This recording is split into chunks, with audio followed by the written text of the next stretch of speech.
Yon, what's up? Ayan, kamusta mga utol and then welcome sa video na ito. So once again, this is pa yung kaibigan ni Kiko. So syempre, usapang pag-ibig na naman. By the way, sa mga hindi pa nakapag-subscribe, yes, alam nyo na yung dapat ninyong gawin. Just click the red button na dyan sa ilalim, okay? So ito, ang magiging topic natin sa video na ito is gawin mo ito at magmamakaawa siya sa'yo na magkabalikan kayo. Okay? So ito mga utol, para talaga to sa mga humahangad pa na pagpanumbalik ng mga partner ninyo or ng mga ex ninyo. Okay, na kahit sabihin pa natin na may mga ibang or may mga kinakalaguyot na sila na bago.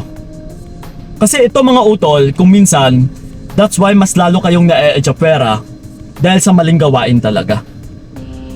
Yes, lalong lalo na sa mga kababaihan na naghahabol, na paulit-ulit ko talagang itong pinapayo na palagi kong pinapaalala na sa oras kasi na naghahabol ka, once na iniwan ka, ikaw pa itong nagmamakaawa, ikaw pa itong nagre-reach out, is talagang mas lalo kang ma-echapera. Posible na babalikan ka ng partner mo pero gagamitin ka lang din ulit. Napaulit-ulit talaga yung senaryo na kung saan na mas lalo kang nahihirapan. Hindi ka makakaalis sa situation na yun, utol. So ito ngayon, ituturo ko sa inyo na which is tatlong gawain lang naman na pinaka-effective talaga. Na once na magawa mo ito, utol, yes, for sure magagarantiya ko sa iyo na magugustuhan mo yung resulta. Okay? So ito, una sa lahat, once na iniwan ka, once na naghiwalay kayong dalawa, ay ito yung gagawin mo. Ipakita na hindi ka apektado. Yes. Kasi unlike sa ginagawa ng iba dyan, nag-e-emote-emote pa sa social media. Yes, na kumukuha ng simpatya galing sa mga kaibigan, sa mga kakilala. Binabalita talaga na nagkahiwalay na sila o nagkahiwalay na kayo. And then, yun na nga is kumukuha ka ng simpatya galing sa ibang tao na para kamustahin ka. Uy, anong nangyari? Okay ka lang ba dyan? Pero ganun pa man mga utol, ito po ay hindi magandang gawain. Kung gusto mo talagang balikan ka ng partner mo, the more kasi na nag-e-emote-emote ka dyan, the more na pinapakita mo sa kanya na apektado ka sa nangyari, at talagang mas lalong mapupunta yung energy sa kanya. And then ikaw itong mawawala ng energy, na mas lalo kang manghihina, na mas lalo kang mapapraning, mababalisa, madedepress. Sa araw-araw is pagod na pagod ka dahil sa kulang sa tulog, walang makain or hindi makakain. Hindi sa walang makain kundi hindi ka or wala kang gana kumain. Yes, utol. So again kung gusto mo talagang manumbalik yung partner mo sa'yo, ipakita mo na hindi ka apektado. Dahil mas lalo siyang maku-curious. Uy, teka lang, parang hindi man lang siya naghabol, parang hindi man lang siya naapektuhan, parang wala lang sa kanya. Yes, siya pa ito ngayon yung mababalisa kakaisip sa'yo. Siya pa itong mapapraning kung bakit parang wala lang sa'yo, na mabibigyan talaga siya ng curiosity. Ulit-ulit ko itong sinasabi Once kasi na mabibigyan ng curiosity yung isang tao, wala nang ibang mangyayari dito kundi kung sino man yung nagbibigay sa kanya ng curiosity ay ikaw at ikaw or siya at siya rin yung kanyang iisipin. Yes po. So ganun po yon. So iwasan nyo po yung magpakita ng masyadong apektado ka or apektado ka sa mga nangyari. Mas mainam pa nga utol na hayaan mo lang, huwag kang magpa-apekto. Ipakita mo na hindi ka apektado. So yun. And then ito, yung pangalawa natin is huwag magparamdam. Yes, kailangan is magkasabay yung dalawang ito. Magpakita ka ng hindi ka apektado and then huwag kang magparamdam. Pero ito yung pinaka-challenging part, which is paano kung magparamdam siya, kung mag-reach out siya. Kuya Kiko, mag-response ba ako sa kanya? Magre-reply ba ako sa kanya? Sasagutin ko ba yung tawag niya? Diba? Ito nga sa sinabi ko, huwag magparamdam. Kung mag-response ka, kung sasagutin mo man yung tawag niya, nagpapakita ba yan na hindi ka nagparamdam? Yes, nagpaparamdam ka. Once na naging responsive ka, utol. So sa payo natin na huwag magparamdam, dapat lahat. Kahit mag-reach out man siya ay huwag ka talaga magparamdam. Hayaan mo siya ma-curious sa'yo. Hayaan mo siyang magtataka kung ano na yung balita sa'yo, bakit hindi ka na sumasagot.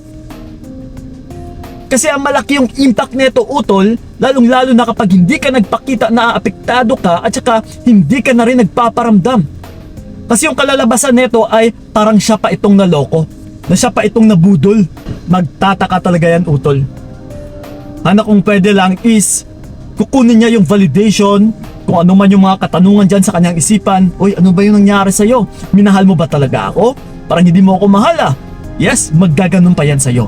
So again very effective po or malaki po yung impact nito, utol, once na hindi ka nagpaparamdam sa taong nang iwan sa'yo. After ng hiwalayan. So yun. And then ito, yung pangatlo natin is magpahabol. Okay. Sa ngayon, sa panahon na kung kailan babalik na siya, kailangan mong magpahabol. Hindi yung sa isang reach out niya lang, sa isang pangangamusta niya lang ay nandiyan ka na kaagad, naging responsive ka na kaagad, nareplyan mo na siya kaagad, o parang okay lang yun sa'yo na kung kailan siya bumalik. Kasi mas lalo itong nagpapahiwatig, utol, na naghihintay ka lang. Na yung tipong parang wala kang ibang ginagawa, na nagbibigay talaga ng validation na nandyan ka lang, hinintay mo siya, na parang wala ka ng ibang options. So again kailangan talaga is magpahabol ka. Sa pagpanumbalik niya, kailangan is pahirapan mo din siya. Ito paulit-ulit ko rin itong sinasabi. Na sa oras ng pagpanumbalik niya, kailangan ipakita mo rin na ganito na pala kahirap sa'yo bumalik once na nakagawa siya ng kasalanan. Sa gusto mo kasi mangyari na hindi na maulit yung mga pinaggagawa niya, utol, yes, ito po talaga yung magiging resulta. Once na pinahirapan mo siya, na talagang hindi niya na uulitin, dahil isa lang po yung papasok sa kanyang isipan na, uy, ganito pala kahirap manumbalik sa babaeng ito. Once na nakagawa ako ng kasalanan, once na nagloko pa ako, yes, na maybe next time is baka hindi na ako tatanggapin ng babaeng ito. Yes, ipakita mo talaga na ikaw dito yung may value, na ikaw dapat dito yung hinahabol-habol, na ikaw dapat dito yung pinaka-importante sa lahat. Kasi kilala mo yung sarili mo, alam mong loyal ka, alam mong hindi ka nagloloko, alam mong hindi ka nagsisinungaling sa kanya, alam mong wala kang ginagawang katarandaduhan sa kanya. So bakit ka matatakot? Kung siya man itong manluloko, kung siya man itong sinungaling, then bakit kailangan mo pa siyang balikan? Deserve ba ng taong yan habul-habulin? Kailangan mo pag-isipan din, utol. Kung karapat dapat ba talagang habulin yung taong ito? Kasi yung dapat lang na hinabol-habol ay yung taong nagbibigay sa'yo ng peace of mind. Kung hindi ka man yan nabibigyan ng peace of mind ng taong yan, mas mainam pa, utol, na kalasan mo yan. Dahil yan po yung sinyalis na hindi siya yung karapat-dapat na tao para sa'yo. Okay? So yun lang po yung tanging paraan or tatlong gawain na dapat ninyong gawin kung gusto nyo talagang balikan kayo ng mga partner ninyo na nang iwan sa inyo. Pero ito, paalala lang. Hindi po ito tatalab sa taong manluloko or ginamit ka lang. Dahil una sa lahat, pumasok talaga siya sa buhay mo para lokohin or gamitin ka lang. So kahit anumang pagpapahabol na ginagawa mo, kahit anumang pagbibigay sa kanya ng pagsisisi, ay hindi po ito tatalab sa kanya. Mababaliwala niya lang ito. Kasi una sa lahat ay wala ka naman talagang halaga pagdating sa kanya. Ginamit ka lang. Na yun lang talaga yung pinakamotibo niya sa'yo. Okay? And then again, kahit ganito man, kahit manluloko man, yung tao na dumaan sa'yo is itsapwera mo na, ibasura mo na, and then move forward ka na. Bumalik tanaw ka na sa iyong buhay or sa iyong sarili, sa kung ano man yung mga pangarap mo sa iyong buhay. Okay? So yun po mga utol, sana'y nakatulong talaga yung video na ito. So yun po maraming salamat talaga. So ingat kayo. God bless and babush! Binigay ko lahat para wala kang masabi.